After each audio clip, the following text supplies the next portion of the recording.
Your Excellency's tourists, Your Excellency's Master of Ceremony, and also all the audiences. Penghormatan saya kepada Dewan Juri yang adil dan bijaksana. Penghormatan saya kepada para orator. Dan penghormatan saya kepada para hadirin sekalian. Assalamualaikum warahmatullahi wabarakatuh. Waalaikumsalam warahmatullahi wabarakatuh. Alhamdulillahi rabbil alamin. Wa bihi nasta'in ala umuri dunya waddin. Wassalatu wassalamu ala asyrafil anbiya'i wal mursalin wa ala alihi wa sahbihi ajma'in. Amma ba'd.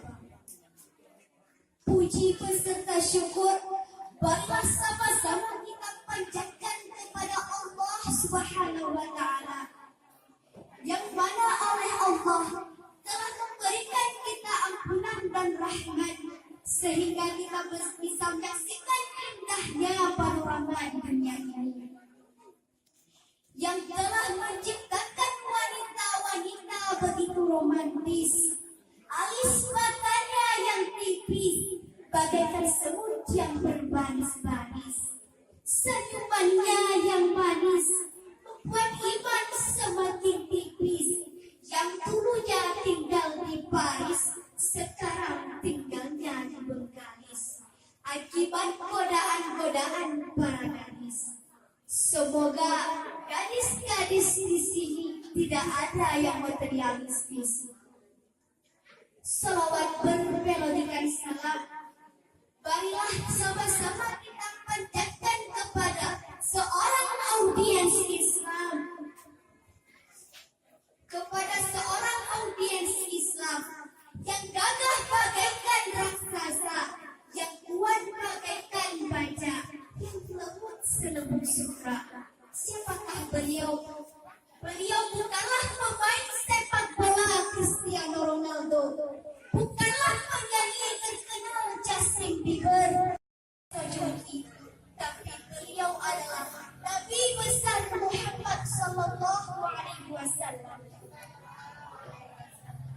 yang selalu menjadi pedang di kala perang, menjadi bintang di kala malam, menjadi penerang menuju cahaya kebenaran. Selanjutnya, tak lupa pula saya ucapkan terima kasih kepada para orator yang telah mengizinkan saya untuk berceramah singkat di hadapan para hadirin sekalian dengan judul Peranan Remaja Muslim dalam menghadapi era globalisasi. Hadirin sekalian, sebelum membahasnya lebih jauh, marilah kita mengetahui apa itu era globalisasi. Era ialah zaman. Globalisasi ialah universal the meaning. Era globalisasi ialah zaman di mana terjadi